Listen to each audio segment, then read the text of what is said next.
Episode of the Pu'u Muay Thai podcast is brought to you by pmtlifestyle.com. Authentic Muay Thai lifestyle by Pu'u.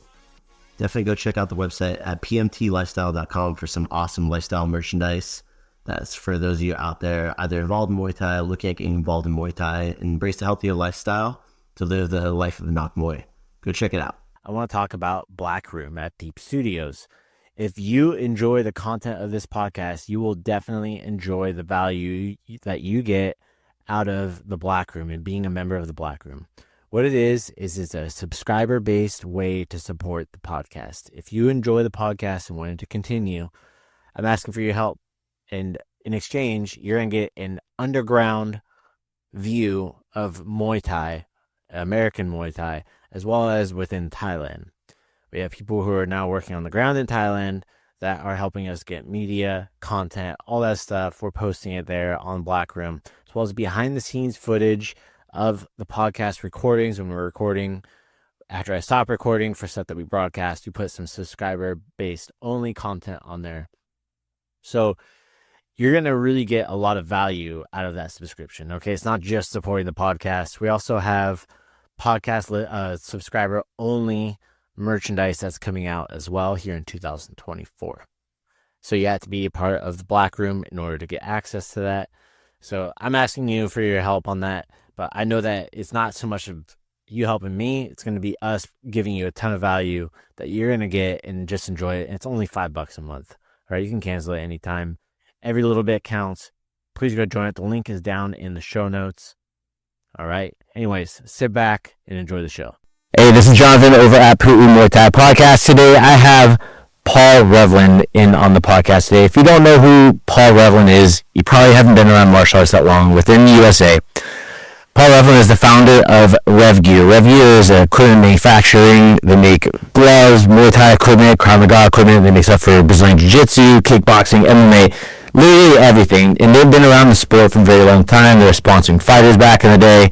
This guy was selling like stuff out of his car at one point, and you're going to get into a little bit on that as well. And he's actually got into sponsoring in Muay Thai tournaments. He's been very involved in the Muay Thai community and the growth of it, and he's seen it from the ground up. So we got Paul coming into us today from LA. So I'd like to introduce Mr. Paul Reavlin. How you doing today, sir? Awesome. Thank you. Thank you for having me. I mean, I've been following the podcast for a couple of years, so I'm excited to be on it. Yeah, well, this whole thing came up. I gotta give it to you. Your team hit me up. I was like, hey, Paul was asking like why we're not working with you, and they looked and you're like, hey, we're already doing some stuff together where it came into like promoting some gear and stuff like that too on TikTok. And you're like, hey, what if I just come up and come say hi? I'm like, let's do it, man. I'm in town this week, like next week. And you ended up driving up from LA to Ventura. I think it was just after we moved into our new location as well. That's right. Yep, that's right. Yeah, so you came up and we talked shop about Muay Thai, kind of things that you're seeing. And what you're seeing, the thing is, where it's relevant is how long have you been in martial arts for, Paul?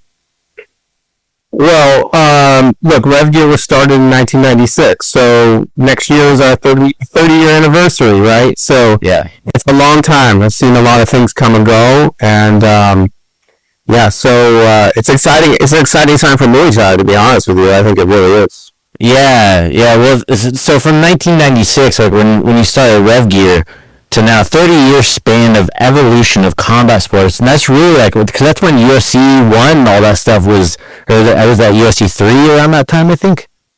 Yeah, I think I started Revgear right about when the UFC started. I don't remember exactly, but it was similar timing for sure. Yeah, because and with that evolution, you've seen trends come and go in combat sports. Like you saw, Brazilian Jiu-Jitsu. UFC is coming up. And that really brought about Brazilian Jiu-Jitsu within the U.S. And obviously we see where Brazilian Jiu-Jitsu is at now, and the explosion that created. Obviously, you guys started in Krav Maga, like same thing. You saw that like blow up. You saw Krav Maga worldwide and all these places that popped up everywhere. And there's Krav Maga programs and certification courses just galore.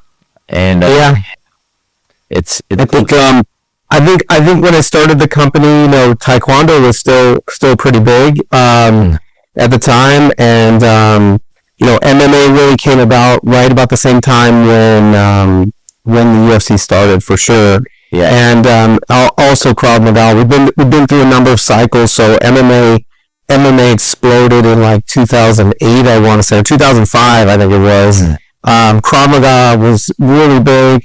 MMA's been really big. Right now, BJJ is really big, and Muay Thai, I feel, is starting to really explode. I mean, in many ways. I mean, it's simmering, or let's just say it's simmering. It's been simmering for a number of years, but I'm starting to see a lot more movement now. Yeah, and that is the reason I laid out that foundation. So like when you say that, that comes from a place of somebody who's seen these things happen. When they get to that boiling point and they're boiling over, onto the fire and stoking the flames, right? So, tell me a little bit. Let's go back onto Revgear. So 1996, man. What made you want to get started selling martial arts equipment, and like how did you get into this business? Right? It's so random. So look, I've been a martial artist since I was a kid. Even though there was a very large gap for me. I took karate as a kid, and I wanted to be. My mom used to take me to the bookstore, and I would buy like these books. They looked like they were kind of like encyclopedias of karate techniques. And so there was no internet or obviously anything back then, but so this was the closest thing I could get to the martial arts until I actually started taking karate. So I started to take karate, but I had that classic 70s experience, Yeah. The instructor was an asshole, not a good business operator, he just wasn't nice. And I just didn't like him. I just didn't like the environment, which was kind of sad because I think I got to like orange belt or something and I quit, but I actually really wanted to stay in martial arts. I just didn't like that place. And so it was many years since that time that I didn't, but it was always in the back of my mind. And then I just happened to run into a friend of mine right after I graduated college who was teaching Krav Maga and said, why don't you come train with us? And so I got very involved in Krav Maga. So Krav Maga was my start, and I was working as an accountant. I worked to become a CPA out of school. I absolutely hated being an accountant. I mean, I was like, this is not for me. I remember. But little did you know that would come back into good use later on, right? Yeah, for sure. I mean, look, it's been amazing training, but I had worked in small business accounting, and I had worked also in large company audit stuff, and so I learned enough that I always wanted to have my own business, and so I was really into Krav Maga. I really was into punching and kicking stuff, and so I thought, like, this is a business that I could sink my teeth into and get excited about. And so I basically started with a couple product ideas. Darren Levine, who's my instructor, had an idea for the tombstone, which we brainstormed, and I took his idea basically and brought it to life. The tombstone, for anybody that doesn't know, is it a trademarked design? It's not a patented design, but it was Darren's idea, and I made it happen. So between the two of us, we created the tombstone, and that became like a popular piece of equipment for like a lot of money. Honestly, like I've been traveling the country for 30 years. Visiting different martial arts schools. In fact, recently I was in Texas, and a number of schools were showing me they were using the tombstone. I never really knew what to expect. I didn't envision it, but some people come to me and say, "Look, this is an amazing training tool," and that is really a cool byproduct of starting this company. I didn't really know what to expect. But people are like, "Hey, did you know you've affected people's lives with this thing?" And I said, "Well, I did it because I was excited and passionate to make better ways for people to train, but I didn't realize that it would become this." And 30 years it's been copied by there's dozens of companies that have copied the product, and to me that's a compliment, but I love that it's out there. I did. Yeah. So going back into it, like when you guys came up with Tombstone and I basically started these. I came up with some products for like 4 ideas. I really struggled to find somebody to make these things. I mean, it was 30 years ago. I was in LA. I was an accountant. I was looking for people who could help me bring these ideas to life. As a student in the martial arts, I was holding shields for big dudes, you know, like I'm not a big dude. I'm like barely 5'6" on a good day. But you know, I'm holding pads for guys that are 6'2", and when I, you know, side kicks and all kinds of shit, and I felt like my ribs were going to crack, and I'm like, this is, you know, I love doing this, but this I don't love. And so I set out to build shields that I could hold so that I could hold for the big dudes, and I feel like I wasn't going to get injured or it didn't hurt, you know, and that's how our kick shield was invented, so to speak, and that design's been copied also and is in, you know, hundreds of martial arts schools around the country. But I set out to find someone to make these things, my vision, and it was difficult. So I started with this woman about an hour south of where I live in LA, and she made truck tarps, you know, tarps that go over trucks and boats and things like that. And because it had similar materials that I wanted to use, and when I met her, I was excited. Wow, you have the sewing machines, you have the materials, you have what I need. You know, this is my vision. I'm showing her pictures, and she wanted absolutely nothing to do with the product. She wanted nothing to do with me. And so I basically talked her into making this product for me, the samples, the prototypes, which we would test. I'd bring it back up to LA and Krav Maga, we would test them, etc.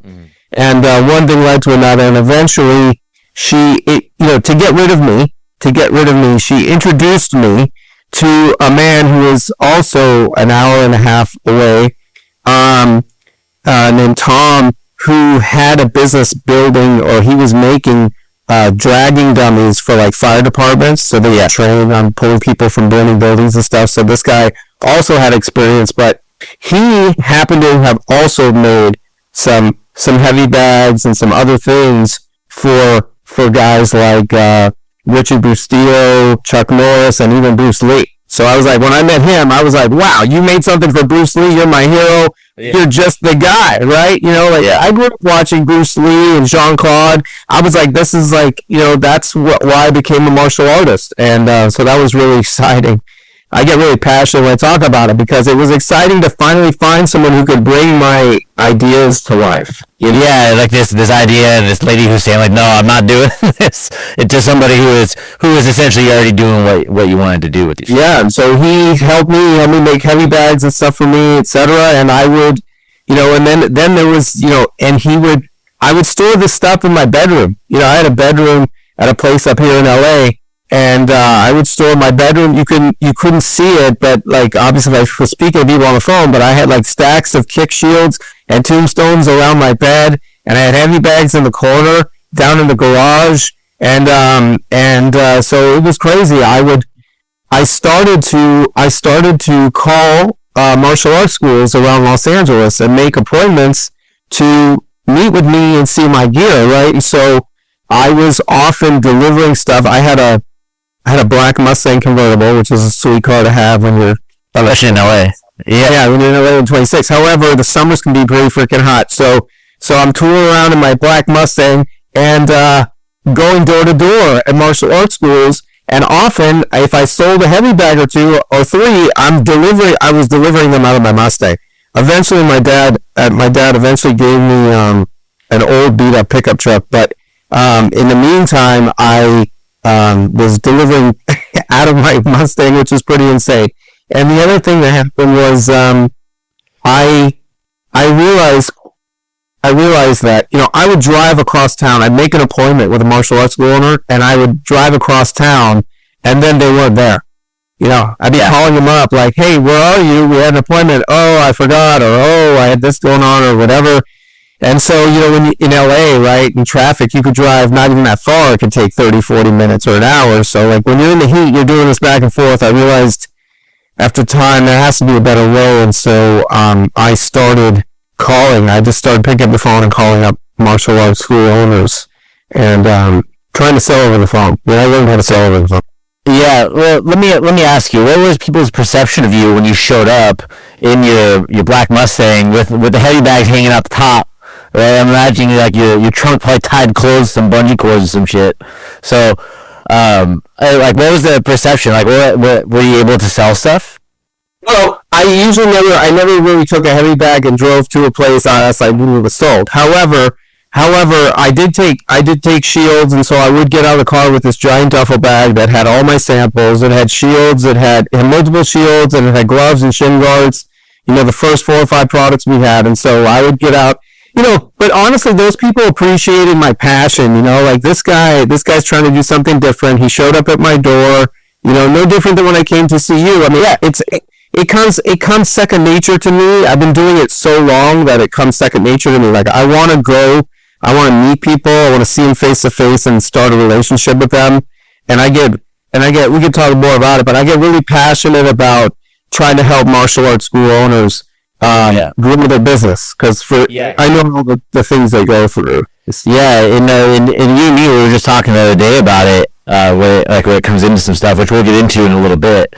But, your messaging for anybody that might be listening out there, Paul really means it. Like, I've seen you, throughout the years. I think the first time I actually met you was in Kansas City. I think it's Kansas City, Missouri, for a tournament of champions, if I'm not mistaken. In Iowa, yeah. Probably. No, I don't think this is Iowa. This wasn't Iowa. Oh, we did it in Kansas City, right? We did it in Kansas City. So I was out there. We brought some people out there to go compete. So and you guys were like the title sponsor of the event. Right, it was Tournament of Champions, presented by Revgear. Yeah, it was the Revgear Tournament of Champions for many years. So, how did that happen? What was your involvement with Muay Thai? How'd that come to be? Yeah, so look, right, I started, as I started over the years and started to sell to different martial arts schools, people would start to ask me, like, hey, we really like this product you made. Do you have this? And do you have that? And so, early in the early years, I started to make boxing gloves and shin guards and cups and hand wraps and mouthpieces and all these things because people would start to ask me for them based on the other products they got from us. And so my product line grew. And eventually, right, Revgear became a full MMA company, and we sell all kinds of things, right? Muay Thai and jiu-jitsu products, etc. If I have to span the whole gamut. Yeah. But we over the years, I had established certain relationships with some Muay Thai schools, and we were selling to Muay Thai people. We obviously make a variety of Muay Thai pads and etc. and Thai shirts and things. And I felt like I really wanted to get more involved in the community. And so, but I'd also learned earlier because I tried to do our own jiu-jitsu tournaments prior to that. And, the same way we wanted to get involved in these communities. And, I learned the hard way though, trying to put on jiu-jitsu tournaments. So you guys are trying to do it all on your own? I had engaged, I had hired a team, basically to run jiu-jitsu tournaments around the country, of which we basically made it to 3 cities. We had done, California and in Denver and Colorado and obviously in Kansas City. And those are pretty random places, but the reason we chose those places was because, the people I was working with knew people on the ground there, and we knew that we could market to those, cities, to get people to show up, right? To get people starting from scratch. So I did that for a couple of years and realized that it's a tough business. I enjoyed it, actually. It's very rewarding. It was actually very rewarding putting on tournaments. But I realized that doing it ourselves was, we learned in business over the years to stay in your lane. Let's do what I'm good at. You're a martial arts school owner. You do what you're good at. I do here. That's what I'm good at. Let me do what I'm good at, and let's work together. And so I ultimately look for partners to do Muay Thai tournaments, and I hooked up with Pam and Pete, from TBA, and they were like, well, we have this other tournament that we want to build, and I said, let's do it, let's build it together, and so we brainstormed it, and they wanted to call the tournament champions. I wanted to be involved in a Muay Thai tournament. I said, we'll call it the Revgear Tournament of Champions, and let's go out and promote this thing together. So for a number of years, we built, we went out and marketed. We often promoted to all of our clients to send teams to come compete at the Revgear Tournament of Champions, you know? Yeah, actually, I got like I'm pretty sure you guys were sending out flyers to martial arts schools because we didn't buy anything from you at that point. And I'm pretty sure we got a flyer in the mail from you guys. From that yeah, it's certainly possible. I mean, we did everything, you know? It was you know, phone calls, emails, etc. You know, we wanted to promote the tournament. But I'll be honest with you, being involved with tournaments and events is some of the most rewarding stuff I've ever done in my career. You know, in like 30 years of doing this, like a couple of things are really rewarding. When you make a product and it's embraced by people and they like it and they come back and tell you, and I'm on the road and people tell me how a product changed their life or how they loved it and used it for 20 years, that's amazing. But also, like, when you're involved in an event and you're seeing people have a good time, get experience, learn the martial arts, be part of the martial arts, that is actually really rewarding for me. I found it to be really rewarding. Well, we were just talking also the other day, Luke Lassay, you'd see him when he was a kid at the tournament with his dad. He used to compete there, yeah. Yeah, it's like, you saw the career, you see these people's careers build that end up going into like professional combat sports, or you just like a high-level amateur. Yeah, to see Luke competing in one is really cool when it was like, well, I remember when Luke was just competing at the Revgear Tournament of Champions and we were there, and there he was. He was like, oh yeah, it's Luke, you know, Dean is here, Luke is there, like, he's competing, okay, let's watch Luke. You know, it was like, it's just, those kind of things are really gratifying. I mean, yeah, well, it's like, you know, you guys had your hand in helping that happen, right? So, yeah, I think that, yeah, so then you're Tournament of Champions. Yeah, so also, that's awesome. Well, yeah, that's the way I see it. Like, anytime these like tournaments and stuff, like when you think about fulfillment, correct me if I'm wrong, like, what is it that's really fulfilling about for you? You know, look, I think that it's, you know, the martial arts has a lot of stigma. You know, there's a lot of stereotypes. We are portrayed often, we've been portrayed often, in the media for as long as I've been in the martial arts. Sometimes we're nerds, dorks, all kinds of stuff. And frankly, I've met a lot of really amazing and really cool people in the martial arts. And when I see what martial arts does for kids, even with my own kids, how it really affects them positively in their life and puts them on a course to success, and how many good people I see that like benefit from the martial arts, not even just the art itself, but just from exercising and focus and discipline and all the things that come, the life skills that come from learning martial arts. That is really amazing to me. And so I like doing anything that helps us get past the stigma of getting people into the martial arts. You know, like, look, there's a lot of debate over the years about McDojos, black belt factories. It's my opinion, we're gonna see a lot of that in Muay Thai in the next couple of years. Yeah, you and me talked about this. Muay Thai is growing so quickly, there's gonna be, you know, it's somewhat inevitable. But, you know, my opinion is that, look, I want people to be good martial artists, obviously, right? I obviously want people practicing good martial arts. I don't want bad people out there, bad actors, and I don't want people learning bad martial arts. But by the same token, I like getting more people involved in martial arts. So yeah, like, you know, if some of those things help more people to get into martial arts, then I am a fan. You know, I obviously want people doing good stuff and good quality stuff like anybody else. Mm-hmm. But I hear about belt factories and McDojos and stuff like that, but I think, like, the more people practicing the martial arts, the better, as far as I'm concerned. Let's just work to get making the martial arts better. Yeah, and that kind of comes into like a business thing too, because like you said, you meet these guys who are, you know, like your original karate instructor, probably knew a shit ton about karate, but probably didn't know anything about running a business, right? There's no doubt about it. Yeah, you get the business guy that is running a McDojo, as you could, like some people call it, who is in the same town as somebody who knows their shit in that martial art, right? Typically, the guy who knows his shit in the martial art doesn't know how to market it. The guy who is starting a McDojo has a business model, knows how to market, knows how to sell.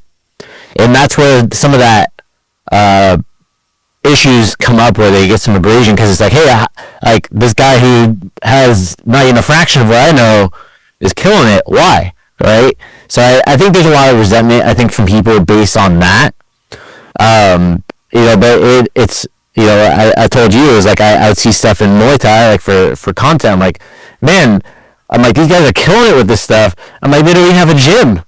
Like, what the hell? I'm like, I need to like step up my game. That's one of the things we started the podcast and started doing content for, because I just saw, I'm like, man, I have to get in on this, because otherwise they're just gonna freaking dominate it. Right. Yeah, right. Because of the McDojo thing, I seen that happen with other martial arts, and I'm like, man, I'm not letting this happen online for us for Muay Thai. That's right. Well, look, it's a fine line, right? It's a fine line between business and making money and being being authentic or being a purist. You know what I mean? Authentic. Yes, being authentic. I think but I'll agree that some of the most successful people I've ever met are really good at being authentic and still learning the business concepts, right? Yes. And to your point, there's some that are better at being authentic and bad at business, and some that are good at business and are not authentic. And so, all we can do is go out there and teach and try to help people and do the best we can to grow the industry. I mean, I'm one of my biggest passions about being in this industry, in addition to making gear and being innovative and trying to do new things, is to meet with martial arts school owners and help them grow their business, help them get over certain hurdles and humps. Because in 30 years, I feel like there's nothing I haven't seen in a martial arts school. I've seen the smallest martial arts school, and I've seen the biggest ones, and I've seen everything in between. And so, when I travel and I visit with owners, I like to share with them what I've seen at other places that I think is successful and will help them.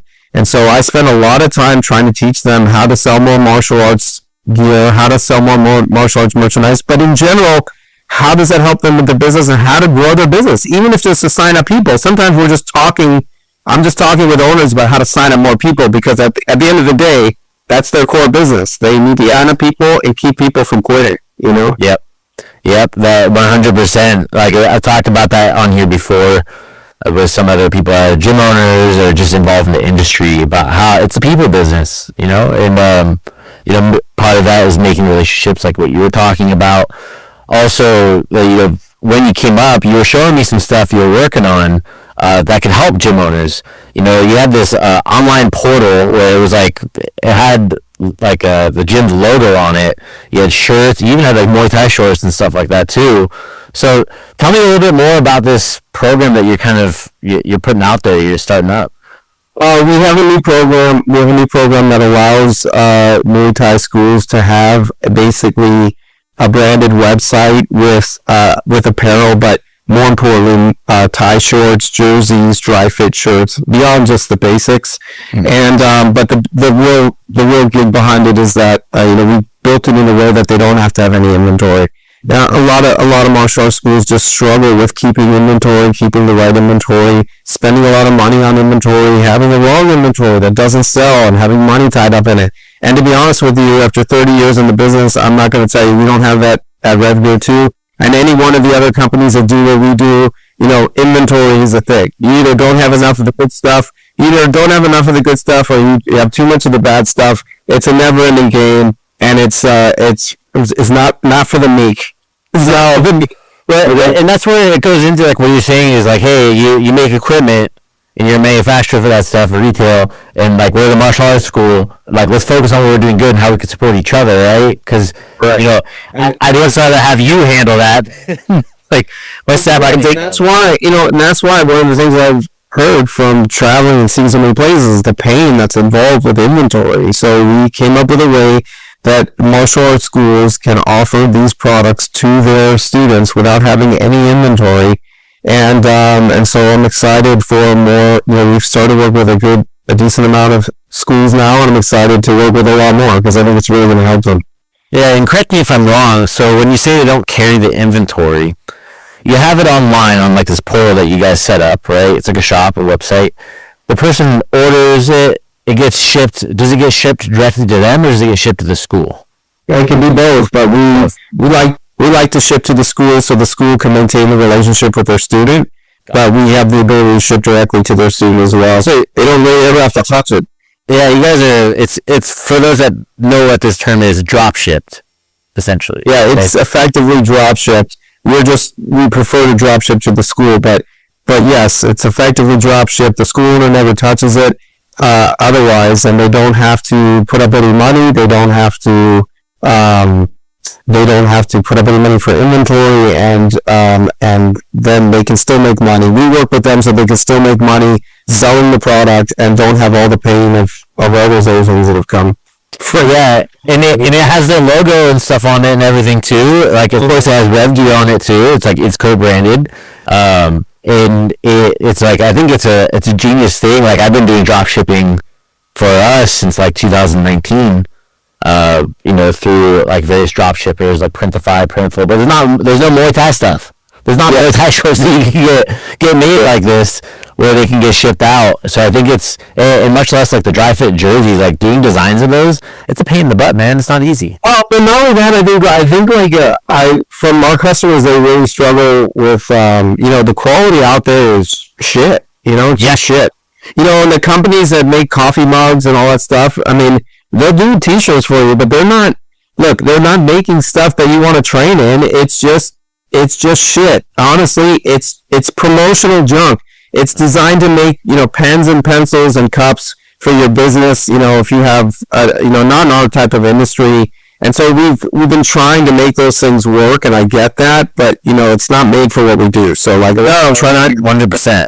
I've tailored this so that it works for what we do. We're going to train in this shit. So we're going to make sure it's legit. It's real, it's good, the quality's insane. I like it, because the thing is, that's one of those things, like, you can get a dry fit shirt made from one of those companies, but it's not the same. It's, like, falling apart and stuff like that. The quality is not as good. And, for you say it, like you said, we're training this shit. We want it to be nice. So, we want it to be comfortable. That way, you can train in it for years to come. That's the big thing. It's to train, like, your company's been around 30 years. I would like to think that Paul Reavlin is someone that stands behind his shit. Yeah, well, look, everything we make has a money back guarantee. That's just the way it's always been, and Revgear, in our product lines, we make stuff at different quality levels for different price points and what have you. But for the most part, I always approach stuff that when people buy the stuff, I want it to last forever. Like, I want real value and quality in everything we do. We have some stuff that's lower quality for sure. We have some stuff that's crazy good quality. And we have everywhere in between. But honestly, I'm affected most positively when I travel and people come up to me and they say, look, I had these. I was recently at a convention. I ran into Court McGee. He was in the UFC for a long time. We worked with him when he was competing. And he went on and on about the shin guards that he had from us that lasted 20 years. They were the best shin guards he's ever had. No. And he was just, and I was like, I was just happy to see him. I hadn't seen him in 10 years or something, and I was surprised. So that kind of thing is really, that's really gratifying, as you can imagine. I've been using the Revgear, I forget which ones, the black ones that you guys hooked me up with for a couple of years now. They've been my sparring gloves, I think, since like 2023, around then, or maybe late 2022. I dig them. They're easy to clean, they're comfortable, protected, good for Muay Thai. It has like the padding and everything like that, and it's set up how I want it. It's a good puncher's glove also on top of it. It's not just like for Muay Thai. Like, I feel like it protects my hand very well, like catching elbows, whatever it may be. So they're not falling apart. So that's a good sign. I abuse the shit out of my equipment too. So I'm not lost. Well, I appreciate that. I appreciate that. Yeah, I mean, like, and that's not, listen, Paul didn't know that was coming. This is just me saying it, because it's decent stuff. You guys have like a good range of like that low, medium, high quality gear as well. Like, we've talked about this. Like, you have the starter equipment for people who are not sure about investing in their equipment. Hey, you make a budget friendly one for them to get started. That's gonna last a good amount of time, and until they start, kicking like, Gokal or something like that. Then maybe they need to upgrade their equipment. Well, yeah, we got something for that too. But look, I like to hear from people. And I stayed away from personal social media for a long time just because, I I just don't personally love social media. It's a distraction, and it's not the best use of. I don't think it's the best use of everybody's time. But that being said, I'm more involved in social media now. It's easy to find me and connect with me. But in general, whether you email the company, call the company, whether you reach out on social media, whatever, I like to talk to people. I like to talk to our customers. I like to hear the feedback. I like to hear, hey, have you ever tried this idea? Or, hey, I like this, if you consider that. I mean, I just like to hear from people. So, one of the reasons I'm glad to do this with you is so that I can just get out there and tell people I'm available, and if you ever want to chat, I'm around. How can people, like, if somebody's interested in that program we're talking about, where you guys make the equipment that's co-branded that you ship out for them, how would they go about contacting Revgear to talk? Well, there's a lot of ways. The simplest ways are to email us at info@revgear.com or customercare@revgear.com. Both those will make their way up to me.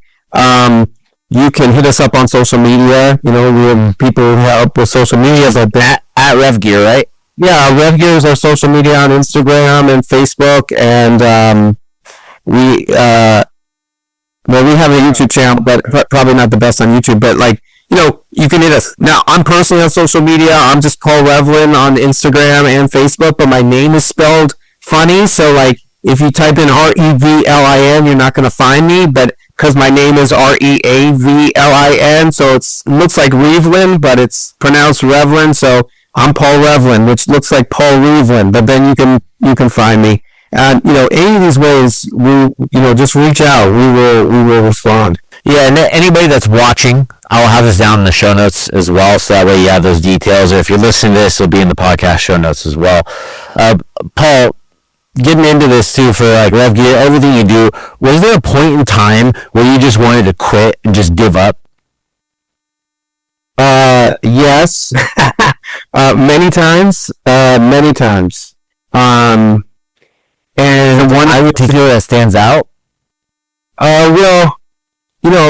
On March 20, what was it? The March 18, 2020, the day, when business, look, when every martial arts school and fitness center in the country closed, and they said it was going to be a week, we're closing our businesses for a week.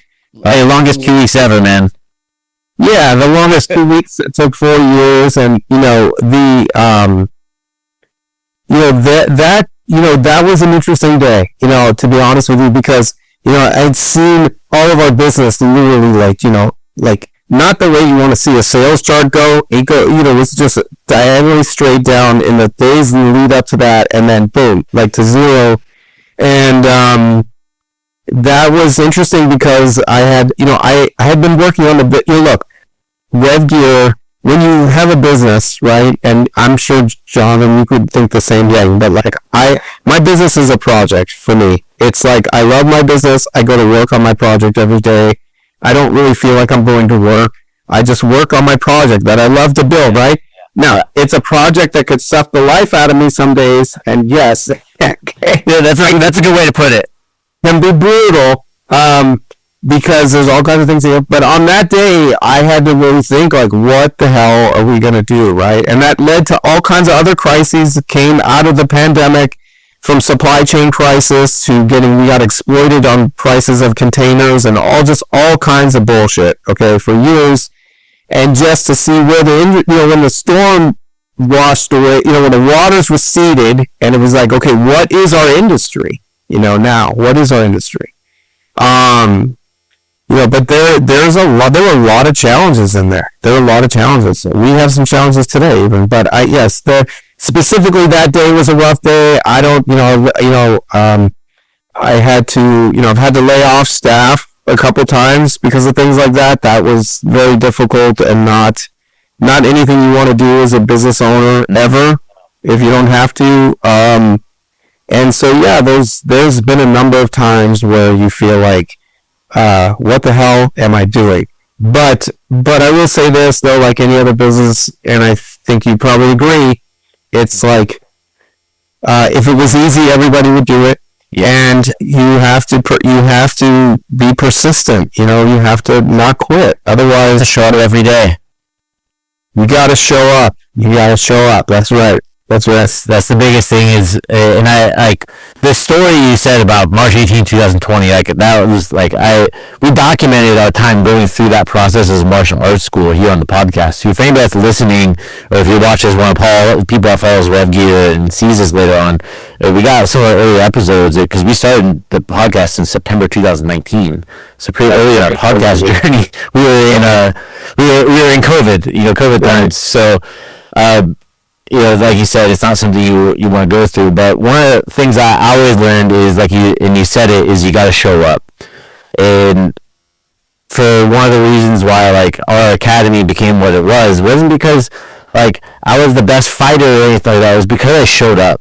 And it was the same thing in Muay Thai. I always just showed up, no matter what. People would always talk their talk, whatever it was. Nothing. I'd be the only one that would show up. Right? That's funny because I was a horrible fighter.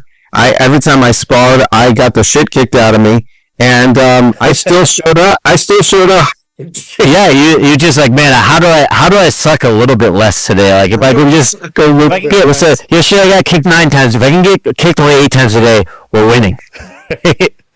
So. How do I get kicked in the head less? I think is the question I get to. How do I get kicked in the face and kicked in the head less? I'm currently getting kicked. Relatable, but this is the lesson that martial arts teaches that I think that applies to things off the mat and out of the training environment that you can apply to business, you can apply to your life, you can these life lessons that you can take, and you see it. We see it. There's a lot of fighters that retire and they become successful business people. They do real estate, they're doing marketing, they're doing or their gyms. There are a lot of them there's a lot successful. Look, look, in this particular sport, it's competition and there's different rounds, and it's no different with business. Every month, we're basically starting a new round, and depending on what's going on in that month or that time of year or whatever, your month is not going to be the same as the prior month, and it's not going to be the same as the next month. It's no different than a round, and you're thinking about, what am I going to do to make the most of this round? I have my opponent. How am I going to go about this opponent? And that's no different in business. It's you just have to plan and get after it, and each month is a new round, and each year is a new round. When you have a business, it's very similar. And some rounds you get cut, and the doctor's about to stop it, which is that would have been kicked in the face. I still get kicked in the head and kicked in the face.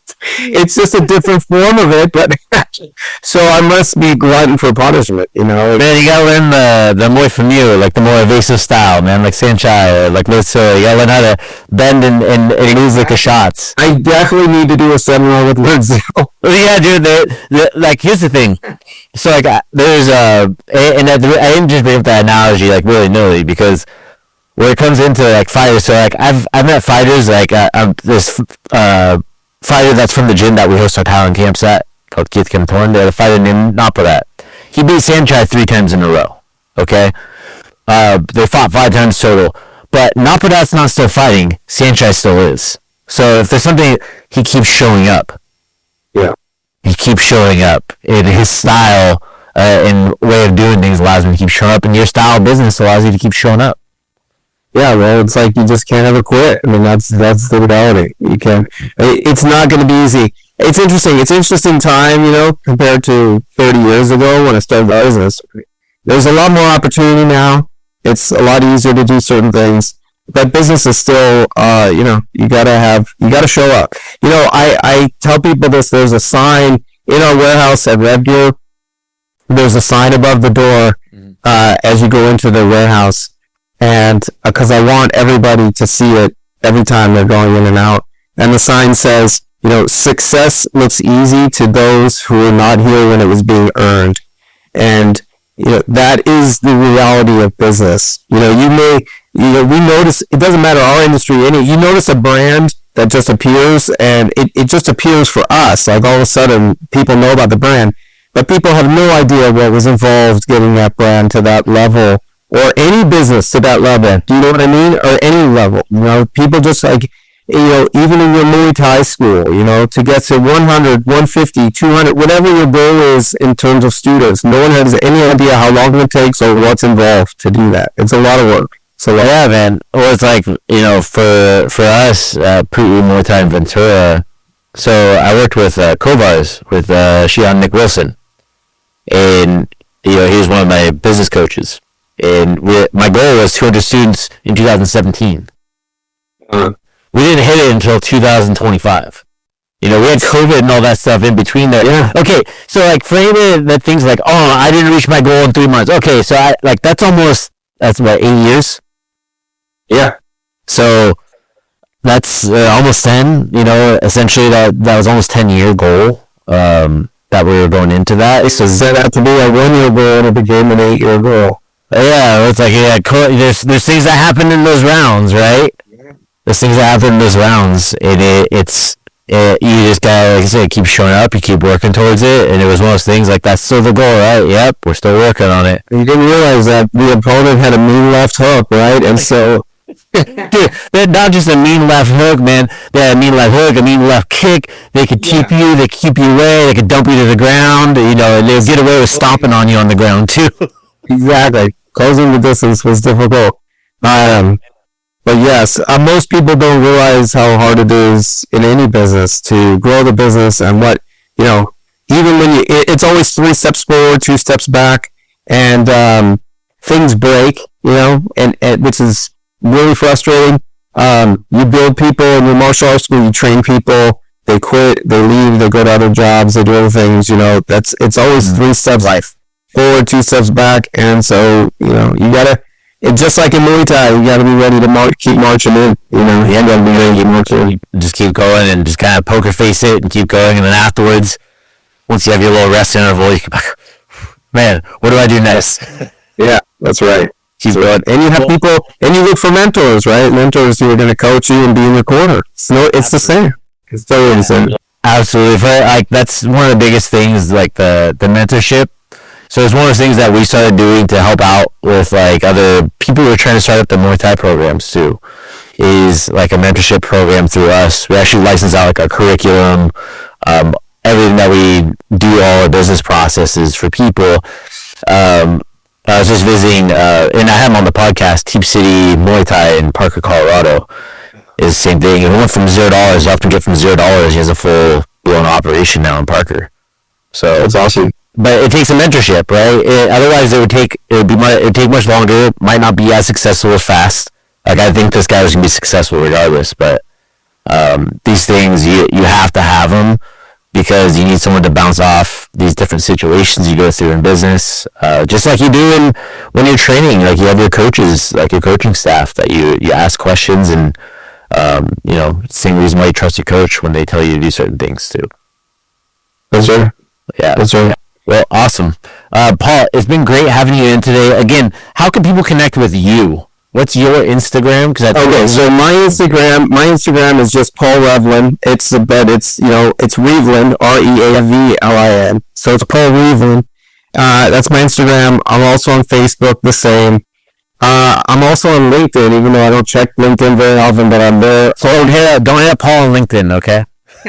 You can, but it may be a few months before I get back to you. Yeah. But I'm there in all those places. I'm also on TikTok, even though I don't do a lot of TikTok except laugh at funny videos. I'm not gonna say dancing or anything, or no. I like to laugh at other people doing. There's a lot of genius comedic people in this country. I realize that I see on TikTok. They're really talented, so that's good. I laugh. It makes me laugh.